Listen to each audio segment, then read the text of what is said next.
l'intersection des mondes et des approches différentes, comment on fait pour créer la synergie entre différents mondes? Comment on fait pour ne pas se dire entre nous, ma cause est plus importante que la tienne ou ma cause est plus valable que la tienne? La santé, on le sait, c'est complexe. Ça nous arrive de se fractionner, de traiter en silos différentes perspectives. Et c'est en travaillant vraiment ensemble qu'on va pouvoir multiplier notre efficacité. Il y a plusieurs stratégies qu'on peut adopter pour créer des ponts. La communication en est une et le travail concerté une autre. Alors voilà de quoi il sera question pour les 2 premières présentations. Et par la suite, surtout après 3 ans de pandémie, on en apprendra un peu plus sur la santé mentale qui fait inévitablement partie de tout enjeu de santé. Alors, nos intervenants pour ce 3e bloc. Nous aurons Safietou Sakala, René Ouimet et Marie-Lie Laferté. Nous allons commencer avec Safietou, qui est conseillère aux politiques publiques à la Coalition québécoise sur la problématique du poids. On va parler de communiquer, d'outiller et de rassembler. Alors, Safietou, on lui a confié le volet communiquer, l'exemple du groupe de travail sur la problématique du poids. Safietou, à toi le micro. Bonjour à tous et à toutes. Donc, moi, c'est Safietou. Et au sein de la coalition Poids, qui est une initiative pour la santé publique du Québec, je suis chargée du projet sur les communications saines liées au poids. Et c'est justement de ça que l'on va parler aujourd'hui. Alors, communiquer, c'est aussi transmettre, partager, échanger. Autant de verbes qui soulignent tout ce que l'on donne à l'autre en réalisant cette action.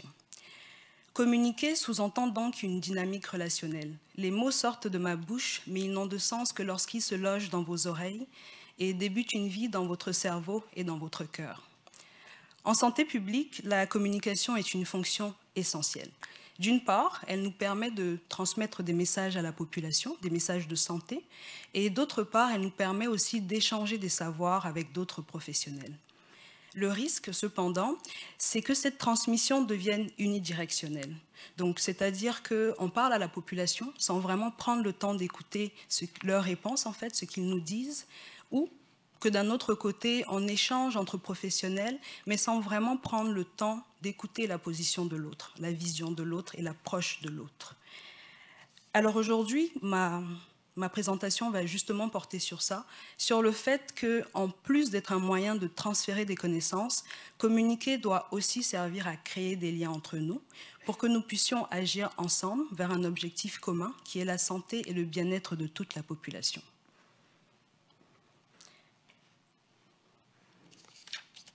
Et justement, pour illustrer mon propos, je vais parler du groupe de travail provincial sur les problématiques du poids, qui est une démarche intersectorielle qui a permis la collaboration d'une variété d'acteurs et d'actrices qui ont des approches différentes par rapport au poids dans notre société. Et justement, la raison d'être de ce groupe de travail se situe au cœur de l'évolution des approches liées au poids. Et c'est pour cela que je vais commencer par vous parler du contexte qui nous a naturellement conduit à organiser ce groupe de travail-là. Alors, pendant longtemps, l'obésité était vraiment au centre de tous les discours par rapport au poids. Et ça s'explique entre autres par le fait qu'en 1997, l'Organisation mondiale de la santé a déclaré ce qu'ils ont appelé une épidémie mondiale, celle de l'obésité. Et depuis lors, en fait, tous les gouvernements du monde entier, y compris québécois, ont vraiment lancé des initiatives pour prévenir ce qui était considéré comme étant un problème de société. Et l'objectif était vraiment de concentrer les efforts sur soit la prévention ou le traitement de l'obésité. Cependant, au cours des 25 dernières années, on a vraiment assisté à une évolution fabuleuse, autant des connaissances scientifiques liées au poids, mais aussi des normes sociales qui entourent le poids. Et cette évolution-là a permis de nombreuses choses, mais j'aimerais en souligner au moins 2 aujourd'hui.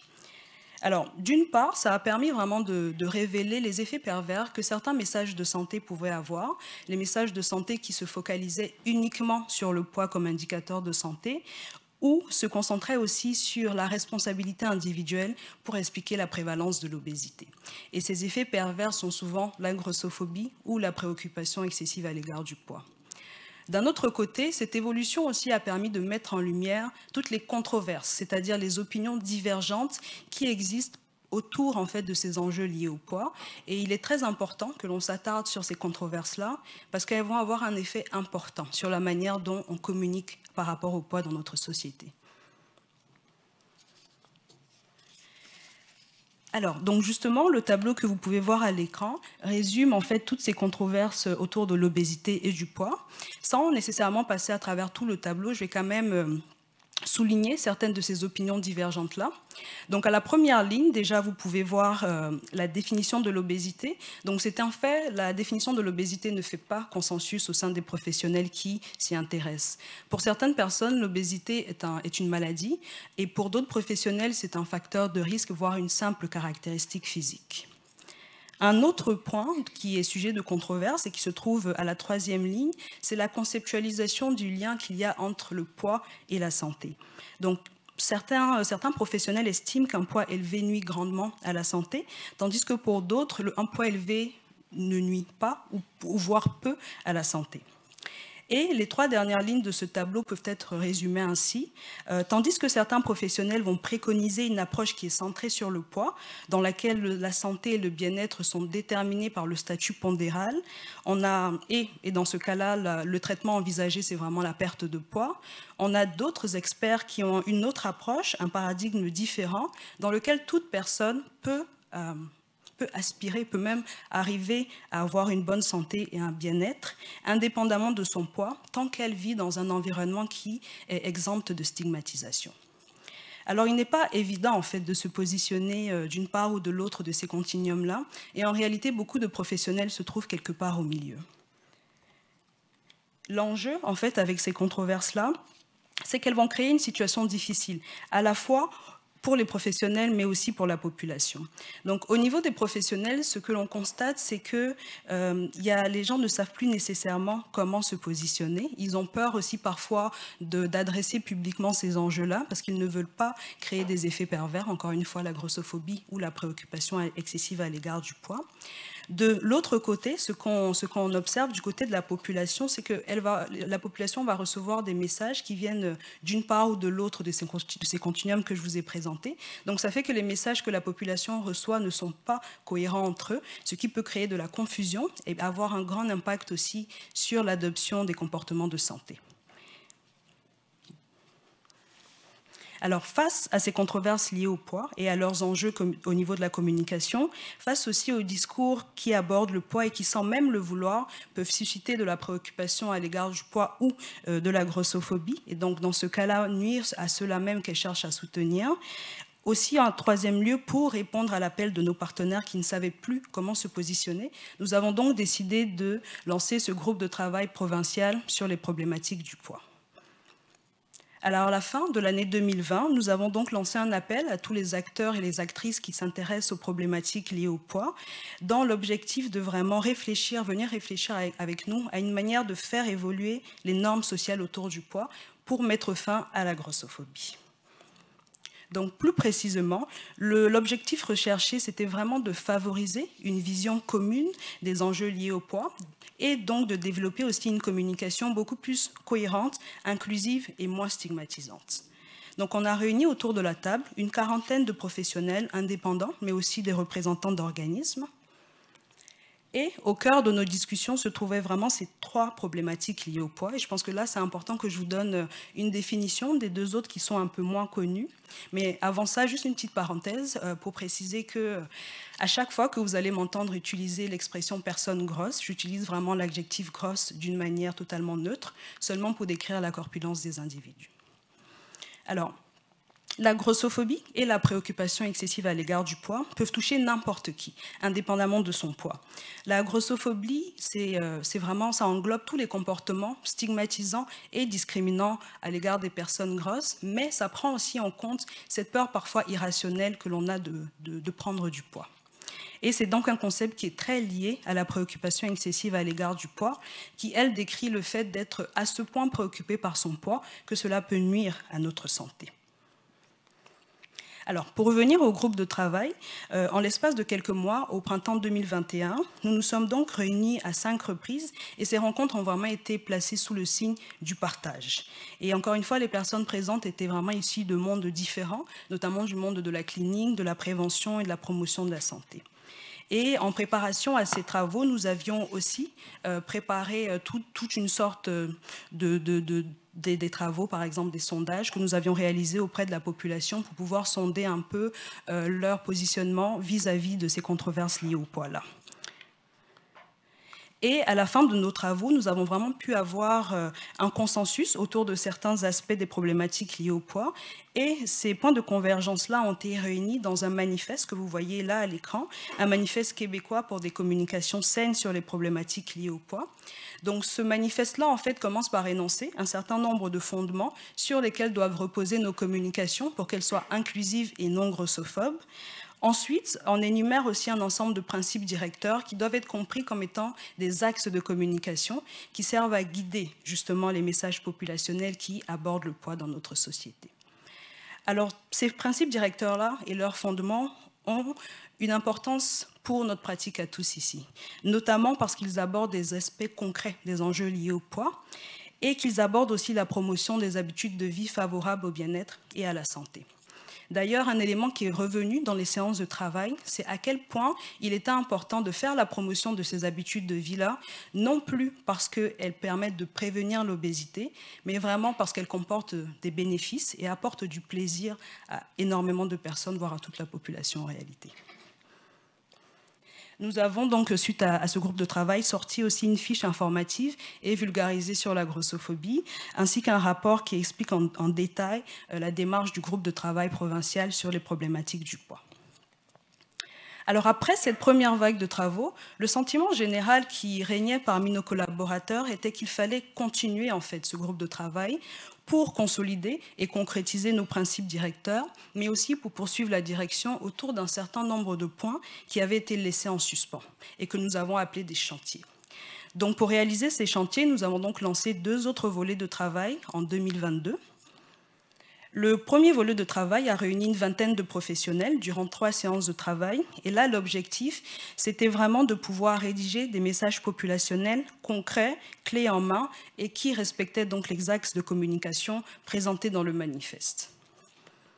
Le deuxième volet, le volet citoyen, avait vraiment pour objectif d'améliorer notre connaissance des publics cibles et de pouvoir intégrer leur savoir expérientiel à nos travaux. Donc l'idée ici, c'était vraiment d'écouter la réponse de la population aux messages que nous leur communiquions. Et pour réaliser cela, nous avons donc entamé un processus de construction de personas. Les personas sont des personnages fictifs qui vont regrouper en fait les caractéristiques associées à un public cible. Et l'idée ici, c'était vraiment de connaître et de comprendre ce qui caractérisait les publics cibles les plus vulnérables aux messages populationnels qui abordent le poids pour ensuite pouvoir réutiliser ça dans nos travaux. Et je vous avoue que c'était un volet assez novateur pour nous, mais il nous paraissait essentiel de le faire parce que bien qu'on parle souvent de la population, on n'oublie pas qu'elle est composée de différents groupes qui ont des réalités différentes. Et il faut prendre en compte leurs besoins et leurs attentes. Et là, ça m'emmène justement naturellement à proposer une autre définition du mot communiquer. Communiquer, en réalité, c'est comprendre le public à qui on s'adresse. Alors, grâce aux retombées en fait, du volet professionnel et du volet citoyen, nous sommes en train de finaliser une trousse pour des communications saines liées au poids. Et cette trousse va sortir pendant les prochains mois. Elle est vraiment pour destiner à tous les professionnels qui souhaitent aborder publiquement ces enjeux du poids dans notre société. Donc, je vais vous parler rapidement de ces outils-là sans rentrer dans les détails. Donc, le premier outil, c'est un ensemble vraiment de messages populationnels qui abordent les 3 problématiques liées au poids, qui ont donc été rédigés grâce aux éléments apportés par les collaborateurs et les collaboratrices, et qui ont aussi été révisés à la lumière des personas. Et justement, le deuxième outil, ce sont donc des personas, 4 exactement, qui représentent des publics cibles qui sont particulièrement vulnérables aux messages populationnels qui abordent le poids. Et on explique aussi comment prendre en compte les caractéristiques de cette vulnérabilité-là dans la construction des messages populationnels. Enfin, les 2 derniers outils en fait, de cette trousse sont des guides, un pour un langage et l'autre pour un visuel inclusif et non stigmatisant par rapport au poids. Dedans, On explique par exemple à quel point ce n'est plus possible d'utiliser le mot épidémie lorsqu'on parle du poids des individus. D'un autre côté, au niveau du guide visuel, on explique par exemple que les photos qui présentent des personnes grosses sans montrer leur tête sont des photos déshumanisantes, ou alors les photos qui vont montrer des personnes grosses en train de manger des aliments peu nutritifs sont des photos qui vont renforcer les préjugés à leur égard. Donc ce sont des photos qu'il faudrait éviter, et puis bien sûr on propose des alternatives à cela. Alors donc là, ça fait vraiment le tour du groupe de travail provincial sur les problématiques du poids, mais je vous assure que toutes les idées et toute la vision qui ont été partagées, qui ont été engendrées à partir de ces travaux-là, continuent de vivre et de grandir.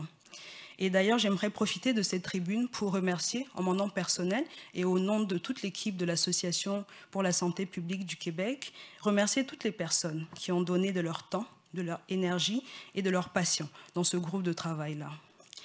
C'est un processus très riche et je pense que c'est un modèle qui peut vraiment être répliqué pour d'autres enjeux de santé publique.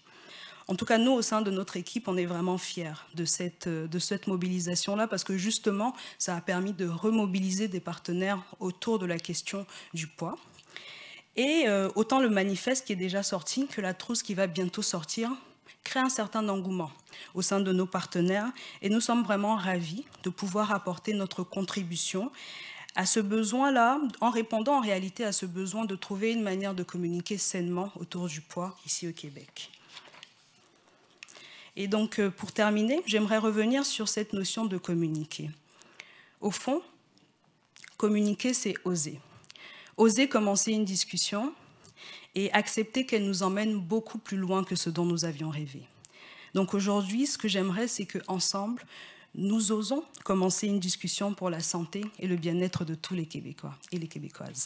Merci beaucoup.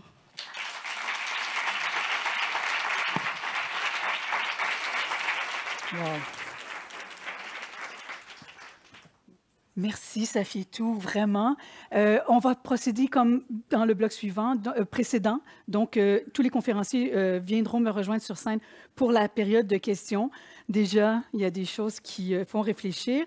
Et déjà, il y a des choses que tu as dites, Safietou, qui allaient rejoindre aussi ce que Vincent Dumais nous a dit ce matin, c'est-à-dire que communiquer, c'est aussi écouter et ce n'est pas seulement à sens unique, mais ça va aussi du côté aller-retour. Merci pour cette présentation. Outiller. La santé mentale, une composante indissociable de la santé.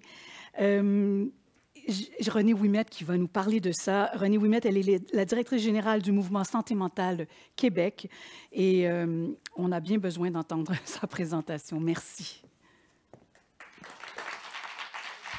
Alors, bonjour tout le monde. C'est tellement le fun de se retrouver avec des personnes puis pas être devant un écran.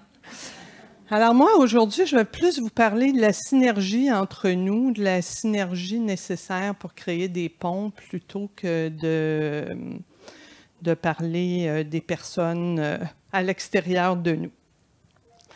Alors, qui on est? Le Mouvement Santé mentale Québec, on est un regroupement d'organismes communautaires à travers le Québec et ça fait 70 ans qu'on existe, puis on avait un autre nom avant.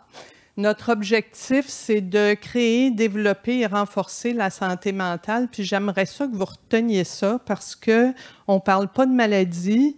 Notre travail, c'est de parler à toute la population, des jeunes aux plus vieux, qu'il n'y ait pas de problématique, qu'il y ait une problématique. On a une approche vraiment en promotion de la santé mentale et notre objectif, c'est d'augmenter les forces des individus et des communautés, mais on va voir la définition de la santé mentale. Et il y a une chose qu'on fait annuellement, qui est une campagne annuelle de promotion de la santé mentale, en lien avec ça que j'ai laissé là où on prend nos petites collations, qui sont les facteurs de protection en santé mentale qu'on a mis d'une manière toute simple, accessible à la population. Puis chaque année, on décline une astuce en particulier. Notre slogan « Tous ensemble pour une bonne santé mentale », puis vous allez voir, on va faire un exercice tantôt pour voir comment la santé mentale est au cœur de tout. Alors, on a 14 groupes membres, juste pour que vous voyez. Je vais regarder l'heure parce que je veux respecter mon 18 minutes. Ah, wow! Hey, tantôt, il y a quelqu'un qui dit « il me reste 12 minutes ». Je me dis « tabarnouche, elle est vraiment hot », mais... Alors, on a une cible commune, c'est la santé individuelle, collective et sociale, parce qu'on sait qu'une santé mentale ou une santé physique individuelle, bien, on n'est pas juste des individus, on vit dans une communauté, on en parle depuis ce matin, on vit dans une société, on vit dans des lieux où il y a des politiques, alors tout ça influence notre santé. Et j'aime bien quand l'Organisation mondiale de la santé dit qu'il n'y a pas de santé sans santé mentale. Il y en a sûrement beaucoup d'entre vous qui ont vécu des problèmes de santé physique déjà. Puis on sait que quand notre santé mentale est bonne, c'est beaucoup plus facile de passer à travers les embûches de la vie. Mais quand notre santé mentale ne va pas bien, tout le reste qui arrive est tellement plus difficile à traverser. Fait qu'effectivement, la santé mentale, c'est vraiment une composante indissociable de la santé. C'est une richesse, puis là, vous allez voir pourquoi la santé mentale s'intègre dans tout. C'est une richesse individuelle et collective. Et là, c'est là que c'est vraiment intéressant. C'est qu'elle se trouve dans un équilibre dynamique. Comme on dit, la santé mentale, c'est jamais statique. C'est comme la santé physique. On est toujours comme ça, à essayer de jongler entre toutes les sphères de notre vie.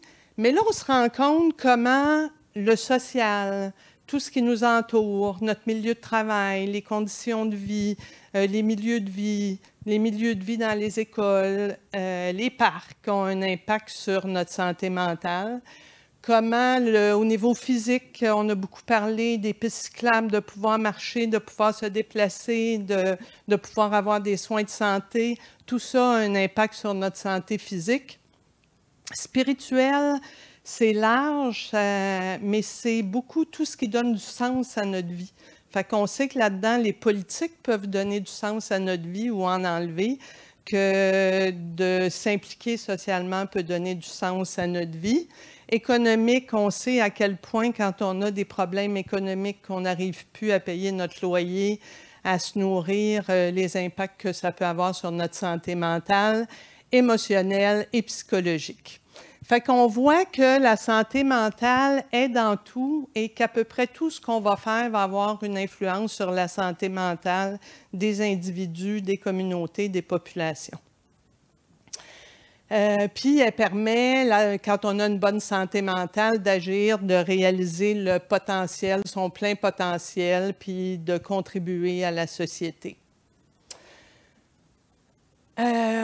La promotion, ça, je veux juste vous le dire avant que je continue, c'est vraiment travailler à accroître les forces, les capacités des individus, des communautés. Fait que comme vous voyez, on ne travaille pas sur la maladie, on travaille à essayer de renforcer tout le monde dans tous les milieux, puis d'agir individuellement, collectivement et socialement. Puis, comme ça a été dit ce matin, la promotion de la santé mentale, ce n'est pas juste une affaire de santé publique, c'est dans les soins de santé, dans les écoles, dans le communautaire, dans le travail, dans tout.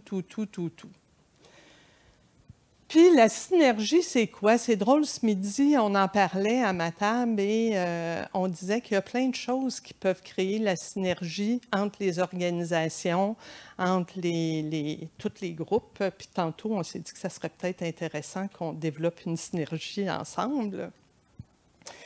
Ça demande de prendre du temps, ce qu'on a de moins en moins. Parce que quand on veut créer quelque chose ensemble, ça demande de se connaître, de se parler, de comprendre ce qu'on dit. On n'a pas, ce midi, on se disait ça, comment les mots ne veulent pas dire la même chose selon les personnes. Il y avait juste ce matin le mot patient versus clientèle versus personne. Alors ça crée des malaises intérieurs. Fait que, tu sais, c'est important de dire de quoi on parle, de prendre le temps d'en discuter dans nos synergies, d'avoir un ou des objectifs communs, d'avoir une vision à 360 degrés puis de travailler sans compétition, mais ensemble. Et cette semaine, on a donné un webinaire qui était sur notre prochaine campagne qui est créer des liens. Puis Jeannie Houle, elle disait... Bien, tu sais, dans nos liens, là, dans nos amis, dans notre famille, tout le monde n'a pas les mêmes habiletés. Fait qu'il y a des gens qu'on va choisir parce qu'ils sont capables de nous écouter. Il y en a qui vont défendre telle cause avec nous. Il y en a qui vont en défendre un autre. Mais on ne fait pas toutes les mêmes affaires. Puis l'objectif, c'est de trouver qu'est-ce qu'on a de commun avec cette organisation-là, avec ce groupe-là pour travailler ensemble. Puis moi, je le fais par rapport à promouvoir la santé mentale ensemble. Allier nos forces, miser sur les convergences, puis accepter les différences, bien, c'est de ça que je suis en train de parler. Puis je pense qu'on n'a pas le choix. Puis même avec les groupes avec lesquels on sent que c'est nos amis les plus intimes, on a toujours des différences. Puis la seule affaire qui peut nous permettre de travailler ensemble, c'est de voir sont où nos convergences, qu'est-ce qu'on peut faire ensemble. Et puis quand je vous disais du temps, moi, ça fait des années que je développe des partenariats. Puis ce qui est triste, c'est que j'arrive jamais à les nourrir. Une fois qu'on a fini un projet, on s'en va dans un autre partenariat, puis là, on va faire un autre partenariat, puis là, on fait, hey, eux autres, on les aimait, on aimait ça, travailler avec eux autres. Mais dans le temps qu'on a, c'est plate, mais on n'arrive pas à nourrir. C'est comme nos amitiés, des fois, on n'y arrive plus à souper avec tous nos amis puis à aller passer des fins de semaine avec eux autres. Bien, dans nos partenariats, c'est pareil. Parfois, c'est difficile.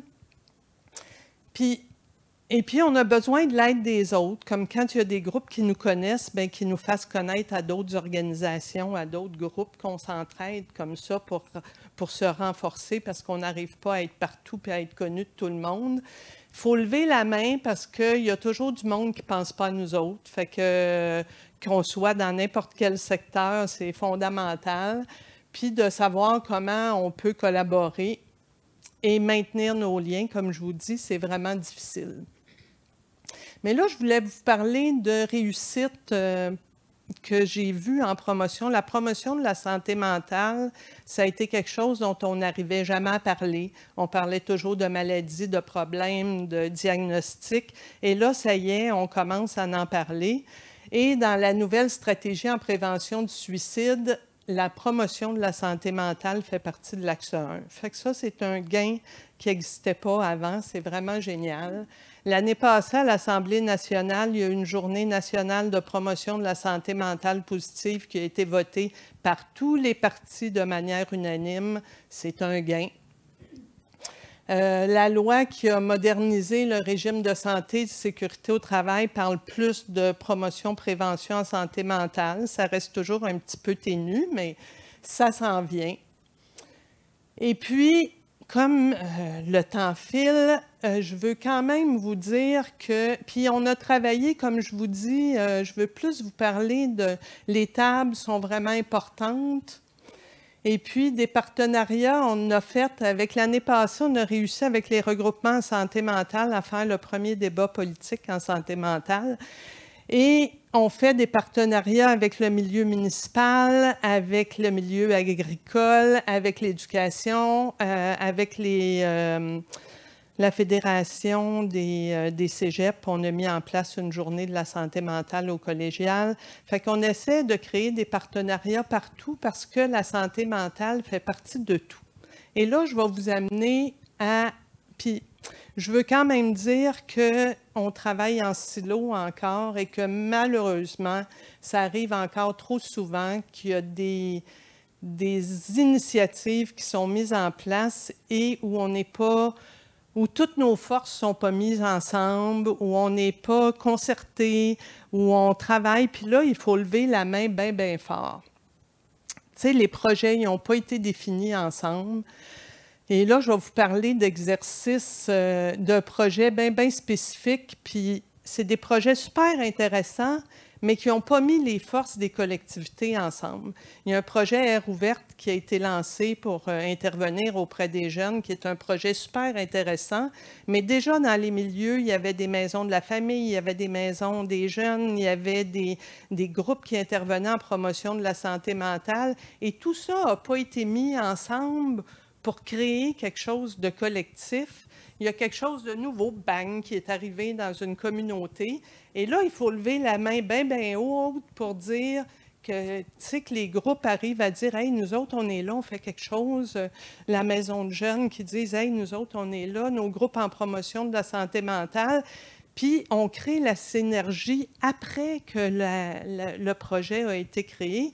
Et ça, c'est triste parce que ça crée des tensions, des frustrations, puis ça ne met pas toutes nos forces ensemble.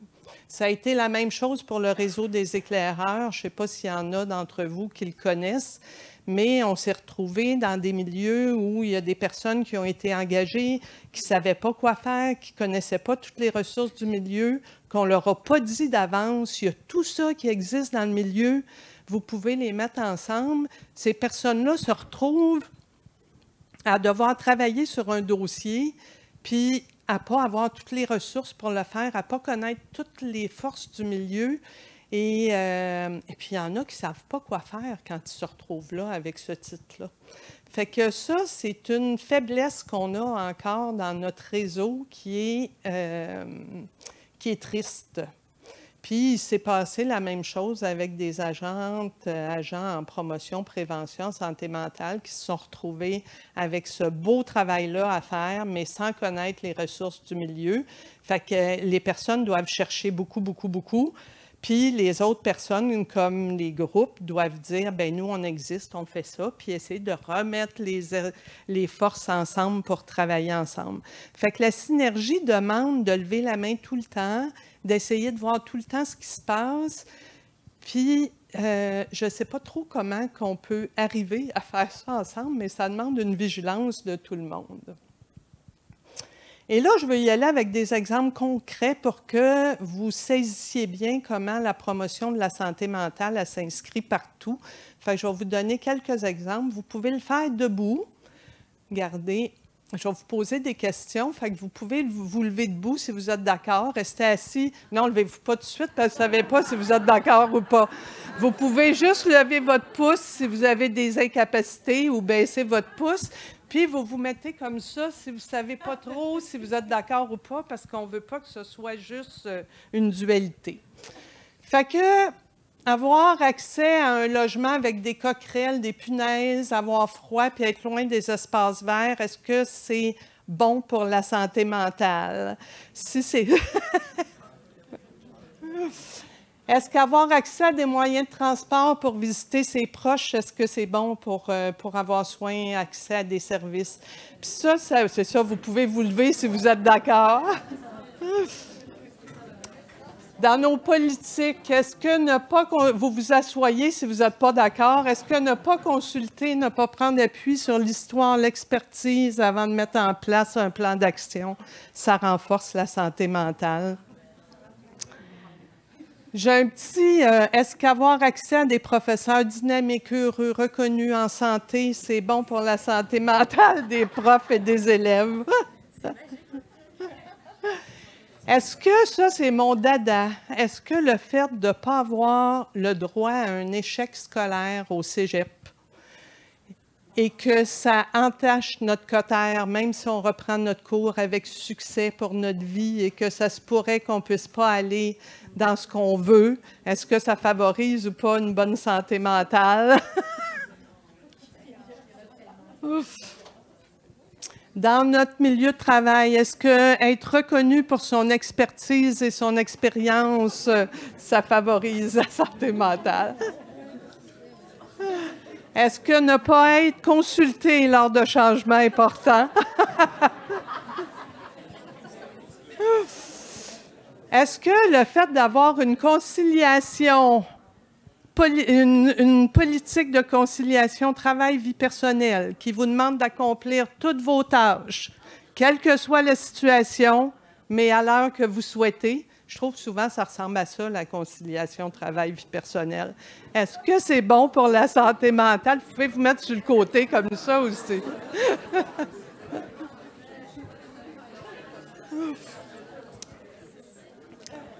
Et là, je continue comme ça. Est-ce qu'en immigration, le fait de ne pas avoir de reconnaissance de ses acquis, de ne pas pouvoir travailler dans son domaine de formation et d'expérience, c'est bon pour la santé mentale?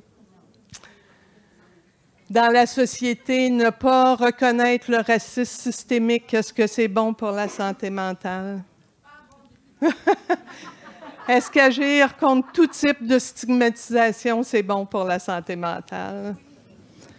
Alors, l'objectif de ça, c'est de vous montrer à quel point la santé mentale est dans tout et l'importance de la promotion de la santé mentale, où que l'on soit, dans nos milieux de travail, dans nos milieux de vie, avec nos familles, et l'importance de travailler en synergie. Il y a un beau plan d'action en santé mentale interministériel, mais dans les plans d'action, on n'est pas rendu à intégrer le tourisme là-dedans, le ministère du Transport, l'immigration. On reste toujours avec l'éducation aînée, tu sais, des secteurs vraiment particuliers, mais on n'a pas vu encore à quel point partout prendre soin de la santé mentale, c'est important. Et je vais terminer en vous disant que j'ai un rêve, c'est qu'on mette en place un bureau d'audience publique sur la santé mentale pour voir si tout programme politique qu'on met en place a un impact positif ou négatif sur la santé mentale. Il me reste 40 secondes.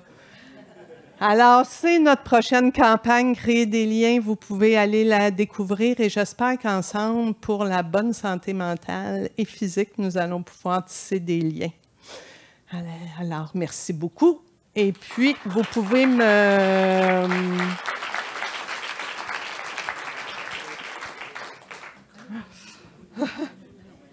Non, mais c'était... tiens, c'était juste ce que je vous disais. Je respecte. Il me reste 8 secondes.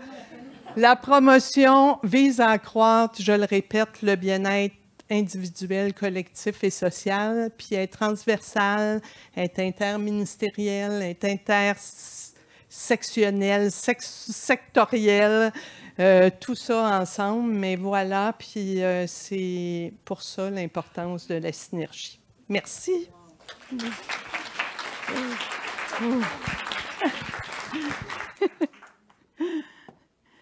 Merci Renée. Mon Dieu, c'était dynamique, c'était le fun. Après l'heure de lunch, là, personne ne s'est endormi. C'était tout un défi que vous avez relevé. Merci beaucoup. Troisième volet, rassembler. On a parlé de synergie. Eh bien, il sera question de concertation avec les tables, leur rôle. Et pour nous en parler, Marie-Lie Laferté, qui est la directrice générale de M361. Ça, Marie-Lie, c'est anciennement Québec en forme. OK, parfait. Merci. C'est pas une boutique de vêtements de... OK, c'est correct. Bon, ben... Non, on ne s'est pas encore lancé dans la mode ou dans la boutique, pas encore. Alors, parce qu'on fait des fois de tout, là, on se le demande. Alors, bonjour tout le monde. Merci de m'accueillir. C'est un honneur d'être ici. Que de belles inspirations jusqu'à présent. Alors, de mon côté, ce que je vais vous apporter, effectivement, c'est l'angle de l'intersectorialité. Ce mot-là a été déjà prononcé ce matin. Et je vais le faire via 3 exemples, 3 initiatives qui ont cours présentement et qui s'inscrivent dans la durée. Certaines ont même plus de 10 ans. Elles ont une place importante dans l'écosystème de la prévention au Québec parce que ce sont des initiatives collectives. On va, dans la présentation, voir certaines considérations, certains facteurs de succès et quelques résultats. Donc, je vais vous parler de l'initiative 100 degrés. Je vais vous parler du collectif des tirs SHV. Donc là, je vais le dire au long pour une première fois. Les tables intersectorielles régionales en saines habitudes de vie.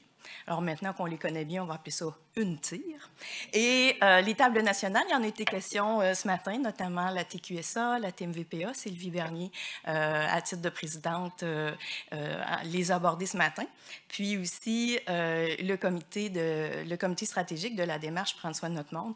Donc, on va voir 3 paliers des choses qui se font à l'échelle locale, régionale et nationale.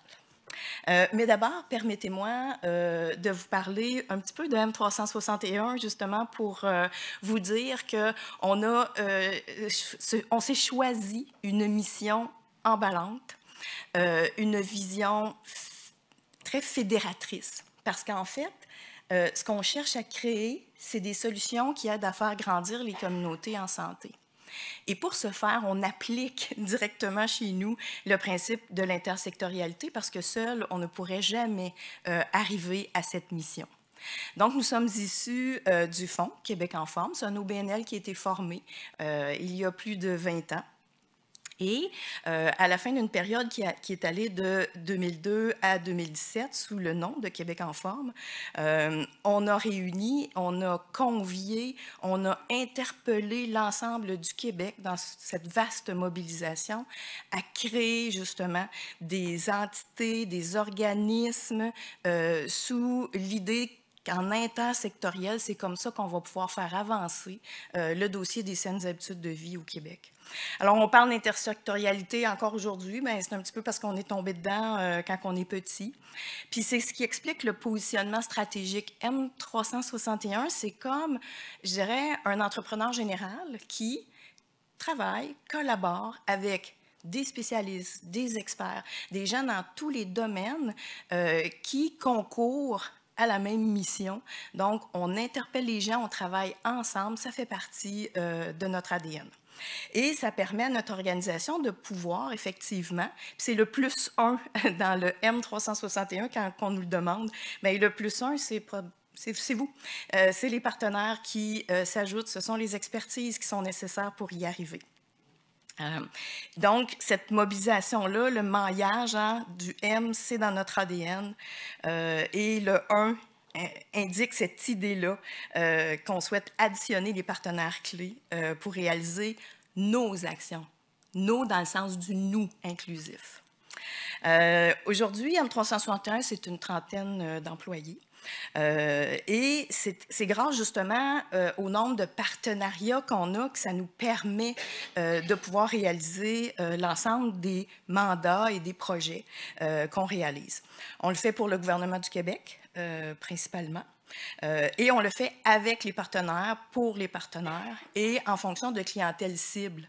Le fait qu'on développe autant d'initiatives, de mandats et de projets, c'est que, dans le fond, à la fin du Fonds Québec en forme, on n'a pas juste changé de nom. On a changé l'ensemble de l'approche et on a changé aussi tous nos mécanismes de gestion de projet, ce qui fait en sorte qu'on peut dorénavant pouvoir poursuivre non seulement à l'intérieur de la politique gouvernementale en prévention en santé, nous sommes un partenaire de réalisation dans le cadre du PAI, mais on a aussi des expériences, des projets qui se réalisent à l'intérieur de différentes politiques ministérielles, des stratégies comme on fait des appels de projets avec la stratégie nationale d'acquisition d'alimentation locale. On le fait auprès des écoles. On a un projet comme Actise qui s'adresse aux PME du Québec, aux entrepreneurs qui ne se sentent pas ou à peu près pas responsables de l'activité physique des employés dans l'entreprise. Donc, on cherche à changer la norme. Donc, notre organisation, en ayant comme ça des partenaires gouvernementaux, ça nous amène à réaliser un nombre important de projets et pour lesquels on est plus dans la posture du backbone organization, donc l'organisation qui se met au service de la cause, qui se met au service des activités qu'elle réalise. L'ensemble de nos plateformes, à cause de cette approche-là, nous permet d'avoir une portée aussi assez intéressante. Donc, ça permet non seulement aux ministères avec lesquels nous collaborons, mais ça permet aussi avec l'ensemble de nos partenaires de rejoindre ces cibles-là. Et on va utiliser les différents leviers là, qui sont possibles pour le faire. Maintenant, abordons déjà un premier exemple, qui est l'exemple de 100 degrés. Pourquoi 100 degrés? Ben, c'est l'eau qui bout. On a fait une vaste consultation des partenaires du Fonds Québec en forme lorsque le Fonds a pris fin. Puis on leur a demandé, vous êtes rendus où dans la mise en action? Les gens disaient, on est sur le terrain, on est dans l'action et on veut continuer. Alors, 100 degrés, c'est une initiative qui venait répondre à cette mise en action-là des gens sur le terrain. On a voulu, avec ça, vraiment venir garder l'impact du fonds sur le terrain, garder vivante la mobilisation. Par contre, il a fallu qu'on travaille sur un autre modèle de changement, il a fallu qu'on fasse une recherche formative assez importante, justement pour communiquer, mais comprendre les besoins de la cible. On a eu plusieurs inspirations, mais d'entrée de jeu, ce qui est important quand on bâtit comme ça une opération collective, on en parlait un petit peu ce matin, nous, on a appliqué une approche lean. On disait, on va partir avec le plus petit bateau qui tient l'eau. Donc, on commence petit, on évalue, on ajuste. On continue, on refait une autre étape et on additionne comme ça au fur et à mesure qu'on réussit nos étapes et que l'ajustement est apprécié par la cible. Ça demande une approche d'évaluation au fur et à mesure qu'on avance aussi dans les dossiers. Puis je pense que c'est vraiment un élément de succès là, que je voulais vous partager.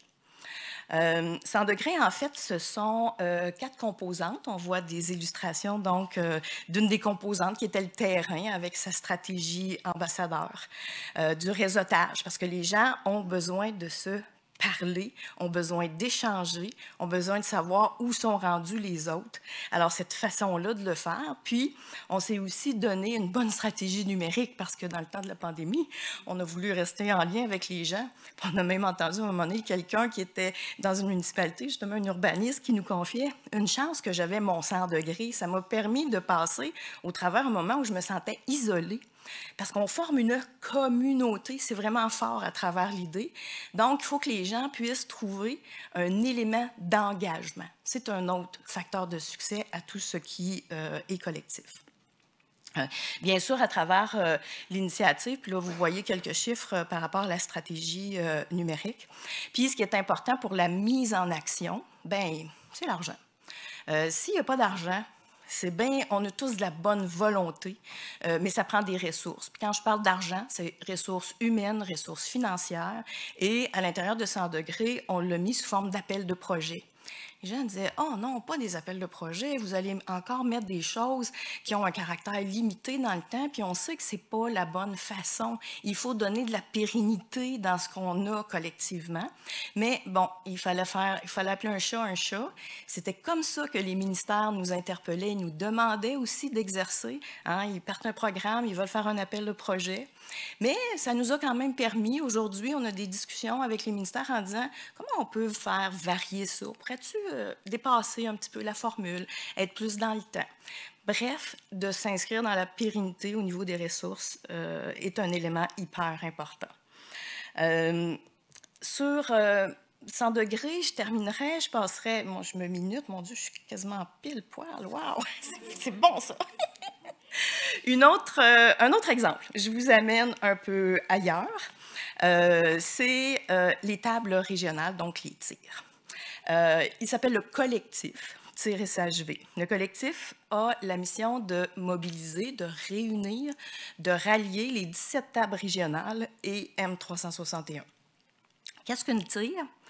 C'est une instance régionale qui réunit des acteurs clés de son milieu autour d'un plan d'action commun. C'est l'un des facteurs de réussite de l'action collective, un plan commun et des objectifs clairs. Sinon, c'est le flou, on ne sait plus trop pourquoi on est là, on ne sait plus trop qui fait quoi. Alors, si la mission de base, si l'objectif, il est clair et connu, et les gens y adhèrent puisqu'il est commun, hein, ce n'est pas mon objectif, ce n'est pas le tien, c'est celui qu'on se dote ensemble, ça fonctionne. Du moins, ça a plus de risques de fonctionner. Donc, les tirs, qu'est-ce qu'elles visent? Hein? C'est l'établissement de milieux de vie sains et sécuritaires. Au niveau de la gouvernance, il n'y a pas de modèle unique au Québec. Elles sont différentes parce qu'elles tiennent compte, justement, des réalités régionales qu'elles desservent. Elles s'inscrivent, par contre, dans la durée. Elles ont été créées en 2004. Leur soutien, leur financement a changé par période. Le Fonds Québec en forme a été mise à contribution. Et aujourd'hui, c'est à l'intérieur de la PGPS, le PAI1 et le PAI2 qu'elles tirent leur financement. On va regrouper dans les tirs, lorsqu'on regarde le collectif, près d'1 millier de partenaires. Ça, quand on les appelle les partenaires, c'est les gens qui sont impliqués sur les comités, les tables de travail, qui participent à l'élaboration en mettant leur petit grain de sel dans le plan. Et on leur a demandé aux tables quel était leur facteur de réussite. Elles nous ont parlé de réunir les expertises, donc le réseau de la santé, le réseau de la petite enfance qui y contribue. Assurer une vision commune, bien entendu, et le plan d'action leur sert à cette assurance. Conserver un facteur humain. Alors, je pense que pendant la pandémie, ça a été un petit peu plus difficile. On a eu un événement avec eux récemment à l'automne. Je pense que tout le monde était content de se revoir, bien entendu. Mais ce qui ressort dans ce côté-là, c'est aussi le type de leadership qu'il faut exercer à l'intérieur d'un tel collectif. On parle bien sûr d'un leadership qui est mobilisateur. Rester structuré, mais rester en mode action. Si on n'est pas dans l'action, malheureusement, les gens, ça va s'effriter. On voit ici quelques résultats. J'attire votre attention sur ce qu'on a comme un résultat transitoire puis un résultat final. Dans un collectif, un résultat transitoire, on peut le définir comme étant quelque chose qu'on peut observer dans la pratique. Une activité, on publie un document, on crée un événement clé. Et ceci constitue un marqueur. Donc, c'est qu'on avance. On n'a pas atteint encore notre finalité, mais on avance. Et ça, c'est important de les distinguer. Parce que des fois, on dit, bien, qu'est-ce que ça donne? On s'est juste réunis. Non, attention, il y a une valeur à tout ça. Et justement, dans un cadre d'un leadership mobilisateur, le fait de se réunir, d'être ensemble, c'est un résultat transitoire important qui, lui, va nous amener aussi dans des résultats tangibles. Alors, on voit ici des exemples de résultats. J'attire votre attention sur le projet l'effet multiplicateur. Lorsque, à l'intérieur d'un mouvement collectif comme ça, le financement, qui est à l'origine de 10 millions sur une période de 3 ans, je crois, bien, il a été multiplié par 2,4 par le milieu. Hein, le fait de pouvoir, puis une des parties que le financement aux tables intersectorielles régionales leur accorde, c'est d'avoir une coordination, une fonction de coordonnateur. Ça prend quelqu'un qui attache les fils, qui tricote au fur et à mesure qu'il avance sur le tapis. Il y a je les vois sourire, il y a des coordonnateurs, des coordonnatrices de table avec nous aujourd'hui. Je suis sûre qu'il y en a aussi là, qui écoutent. Ben, leur travail est essentiel. Donc, le fait de pouvoir les soutenir et de les garder eux aussi dans l'action, encore là, une très belle mesure de succès. À l'événement, il y avait une centaine de personnes réunies. Ce sont des coordonnateurs et leurs partenaires qui sont invités. Puis, je vous laisserai sur une petite vidéo qui parle d'eux. Ah, ça va fonctionner.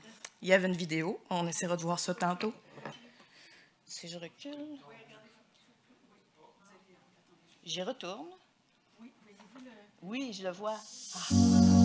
Merci.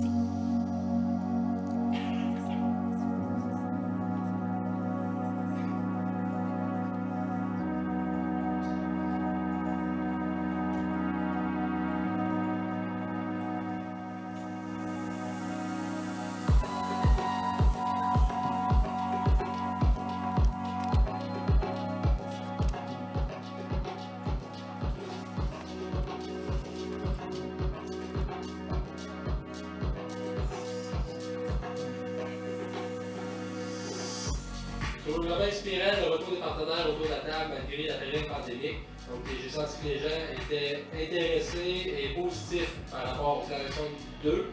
Donc la perspective de 2025 m'inspire vraiment. Bien, en fait, pour une 361, c'est une continuité du naturel. Ça fait des années qu'on travaille avec le collectif. Puis c'est une force vive pour nous qui a un impact concret à l'ensemble du Québec en saines habitudes de vie. Après toutes les Teams, les Zooms, l'humain avant tout, ça change tout.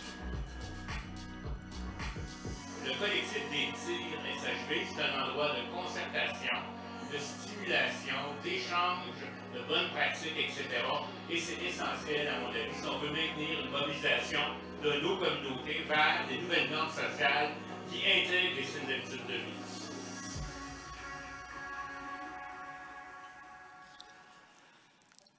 Et pour un collectif, c'est important de rayonner. Alors, je trouvais que la vidéo qui capsule leur événement était une belle façon de les faire rayonner, de voir comment il y a des gens qui ont ça à cœur et qui continuent de s'y investir là, à travers le temps.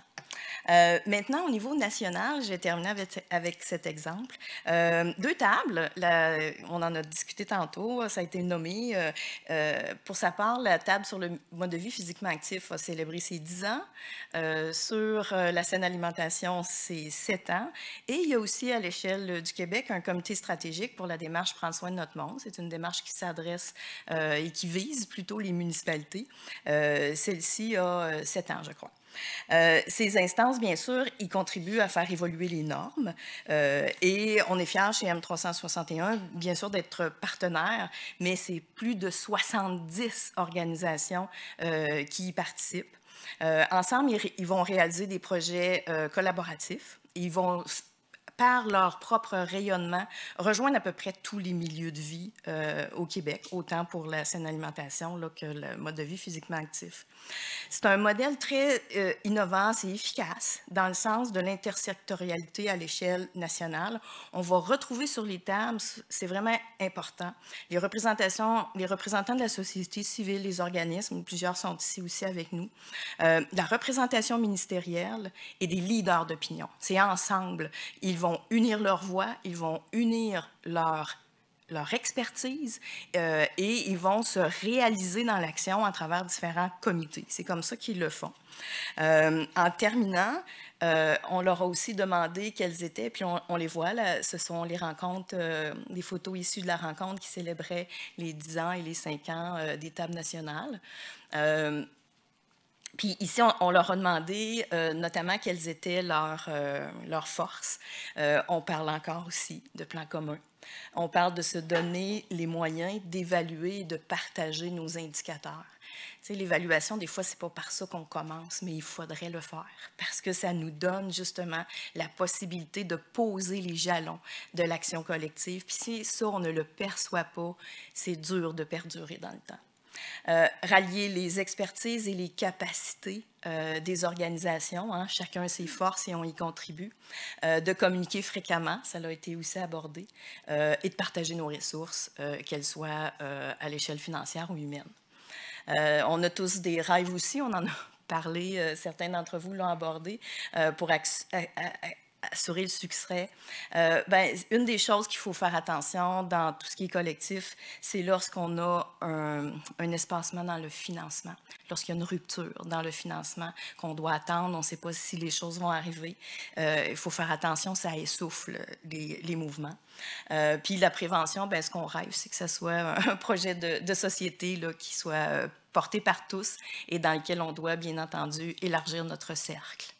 En terminant, je vous laisserai, j'arrive à 0, mais je vous laisserai sur une autre petite vidéo, celle qui va vous parler, qui va capsuler M361. Je vais voir si... Et voilà.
Merci beaucoup. Restez avec nous. Ça fait tout. René, où est-elle, René? Elle est là. Parfait, venez nous rejoindre, prenez place. Prenez place. Bravo. Il s'en fait quand même des belles choses. Des belles... Hein? C'est inspirant. Ça fait du bien des fois des choses qu'on connaît et puis qu'on oublie. Moi, je suis abonnée je reçois une infolettre de 100 degrés... Bon, c'est une bonne chose, hein? Alors, et on a une bonne quinzaine de minutes pour des questions. Je vous invite encore une fois, ceux qui se joignent à nous, il y a 2 micros dans la salle. Et pour les gens à la maison, il y a Anne-Marie Morel qui est votre porte-parole. On t'écoute, Anne-Marie. Oui, puis pour les gens qui étaient à distance, au bord de la mer, tous ceux-là, là, Hélène, on m'a dit dans la dernière vidéo, malheureusement, il y a eu un problème avec le son, donc on est désolé. Je suis certaine que M361, là, peut-être disponible même sur son site web, Marie-Lie, quelque chose. Donc, on vous renverra le lien là, en suivi du sommet. La première question, Safié Tour, j'étais certaine qu'elle allait venir, fait que je suis contente qu'elle vienne, mais puisque la communication est importante, permets-moi de la lire mot à mot. Donc, Chantal Archambault demande « Que faites-vous des données probantes qui confirment qu'un surplus de poids abdominal est relié à un risque plus élevé de diabète de type 2, d'un risque plus accru de maladies cardiovasculaires et de risque d'infection post-opératoire? » Nous les prenons en compte. C'est ça. Et l'idée vraiment de ce groupe de travail provincial sur les problématiques du poids, c'était de mettre en avant le fait que peu importe notre poids, nous avons la possibilité, lorsque notre environnement nous le permet, d'adopter des saines habitudes de vie qui vont être bonnes pour nous, en fait. Et encore une fois, d'autant plus si jamais nous avons des maladies chroniques, adopter ces saines habitudes de vie-là va procurer un certain bénéfice pour notre santé. Donc c'est vraiment là l'essence, en fait, de ce message-là. C'est qu'encore une fois, peu importe notre poids, nous avons la possibilité d'adopter des saines habitudes de vie et de faire en sorte d'en tirer le maximum de bénéfices. Donc il n'y a pas vraiment de contradiction entre le fait d'avoir un poids élevé et peut-être possiblement des maladies chroniques associées à ça, et le fait aussi de pouvoir adopter. Au contraire, je dirais même que dans ces conditions, les saines habitudes de vie, les habitudes de vie favorables au bien-être et à la santé sont encore plus importantes. Je continue puisqu'il n'y a pas de personnes debout dans la salle, mais gênez-vous pas pour vous lever. Là, je sais que René, elle vous le fait beaucoup, la pause active. Sylvie Bernier devait vous entendre et se réjouir, donc c'est fantastique. On le fait à chaque minute au lieu de chaque heure. Alors, en fait, c'est pour toi, René. Puis c'est bien le fun parce que ça vient de quelqu'un de notre équipe qui écrit ça. Elle dit « Rire tous les jours au travail est aussi bon pour la santé mentale. » Voulez-vous nous parler d'humour, René? Est-ce que c'est un facteur prouvé, ça, René, l'humour? Ben oui, puis ça fonctionne. D'habitude, l'humour, ça va aussi avec les bons liens sociaux au travail. C'est lié parce qu'on rit plus quand on s'entend bien. Alors, tout ça, oui, tout ce qui... tu sais, on parle de nourrir des émotions positives, à quel point c'est bon pour notre santé mentale, ce qui ne veut pas dire ne pas écouter ce qui nous fait souffrir aussi, mais de pouvoir nourrir la gratitude, le sens dans notre vie, la reconnaissance, la fierté, le plaisir de travailler ensemble, c'est très bon pour notre santé mentale. Il y avait justement, c'est parce que j'ai écouté la conférence de Jenny Hull hier, puis elle disait, mais ça c'est des chiffres, mais elle disait que pour... attendez, 3 émotions qui nous font du bien pour une qui nous fait souffrir. Fait que essayez de nourrir ça dans votre vie, ça ne marche pas tous les jours, c'est sûr.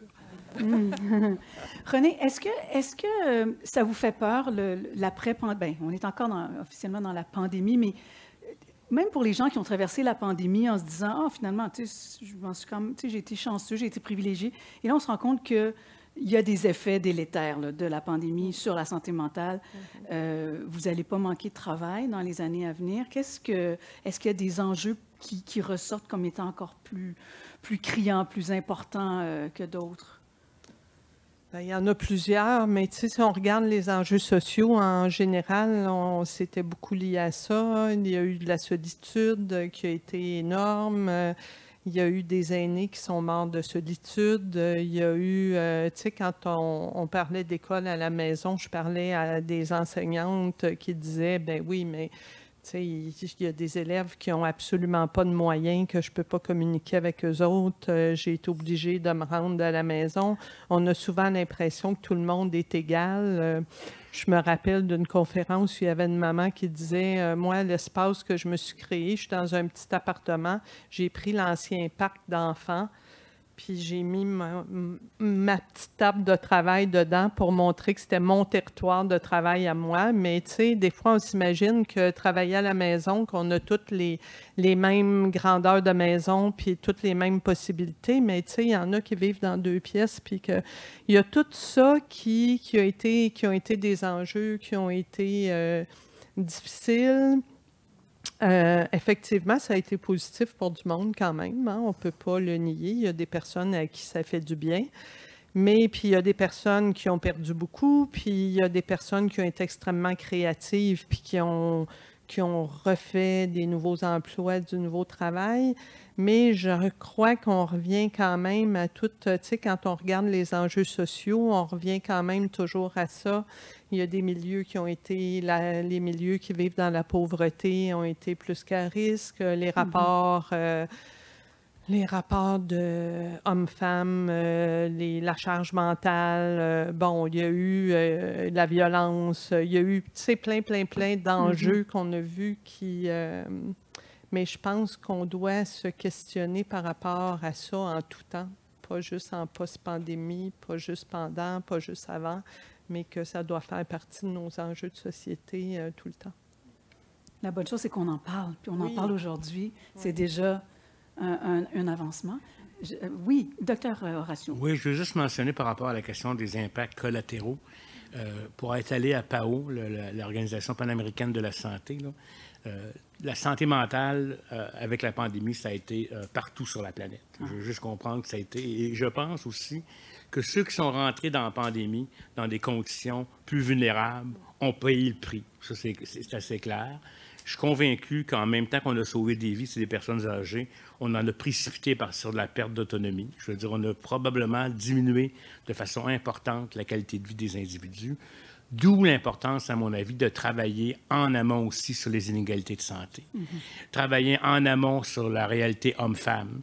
Travailler en amont sur des revenus de base garantis pour être capable de mieux coper, entre guillemets, de mieux partir à un niveau beaucoup moins vulnérable. Parce que quand s'ajoutent ces crises-là, puis il va s'ajouter des crises de changement climatique, là, je ne sais pas si vous le savez, là.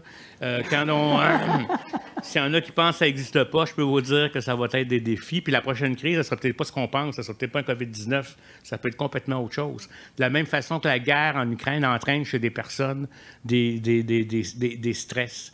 On va avoir une présentation, je pense, sur l'éco-stress que les gens ont, les jeunes, etc.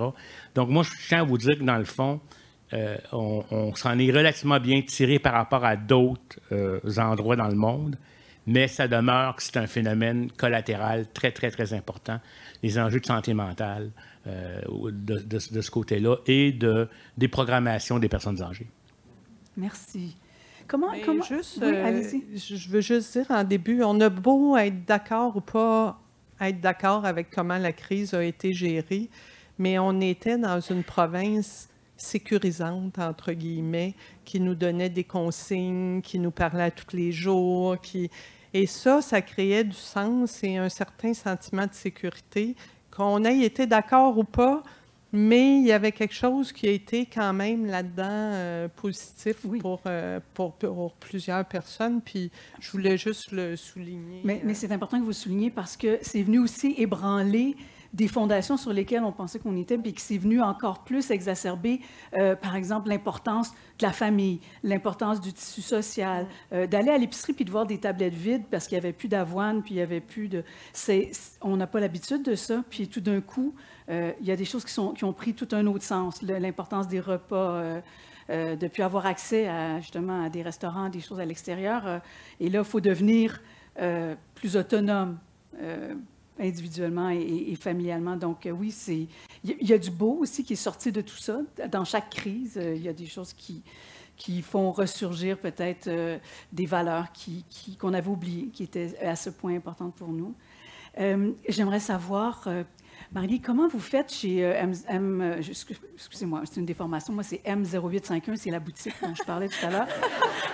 Parce que M0851, c'est que le gars qui a fondé ces boutiques-là, il est né au mois de août 1951. C'est pour ça que ça s'appelle 0851. Donc là, maintenant, je sais pourquoi 361. Oui, il n'y a pas de cuir. Bon, j'avais jamais fait le lien. Je suis née en 61, alors c'est la même chose. Vous êtes née en 61, voilà, c'est pour ça. Mais moi, je retiens le petit +1. C'est ce qu'on peut faire de plus. Ouais. Mais vous, comment vous faites pour rejoindre les populations vulnérables, justement, qui n'ont peut-être pas accès à la belle infolette que moi, je reçois? Mais comment vous allez là, jusque dans ces milieux-là? Les initiatives qui sont soutenues, qui prennent ancrage dans le secteur communautaire, qui prennent ancrage dans les écoles. Donc, c'est se rendre sur le terrain. Et c'est l'axiome de base. Chaque projet qui est soutenu, chaque mandat qui est délivré, il y a toujours une préoccupation pour dire comment on va rejoindre et d'aller chercher les partenaires qui, eux, sont déjà sur le terrain. On dédouble pas. Bien sûr, lorsqu'on parle de 100 degrés ou encore certains projets que nous menons, on recourt beaucoup aux stratégies numériques. Dans ce cadre-là, les gens que l'on rejoint, ce sont les intermédiaires, ce sont les éducateurs, ce sont les gens dans les CIUS, ce sont les gens dans les organismes communautaires qui, eux, sont outillés pour le terrain. Alors, parce que sinon, les stratégies numériques pour les clientèles, certaines clientèles éloignées, ça peut bien fonctionner. Oui. On avait un projet avec des communautés autochtones. Bien, dans le temps de la pandémie, pendant 2 ans, on ne pouvait pas aller se déplacer pour aller justement soutenir les coordonnateurs autochtones dans leur communauté. Et donc, le numérique a pris là tout un autre aspect. Ils sont branchés pour la plupart. Il y en a certains qui ont des problématiques. Mais sinon, avec les stratégies numériques, on est allé rejoindre jusqu'à les gens qui sont éloignés. Mais encore une fois, faire affaire avec les gens qui sont déjà sur le terrain, les outiller, leur accorder un financement qui est pérenne, c'est les clés. Le financement, c'est la clé. Est-ce qu'il y a d'autres questions? Bien, je vous remercie toutes les trois. Vraiment, vous nous avez fait du bien. Safietou, merci. Marie-Lie et René, merci beaucoup. Merci beaucoup.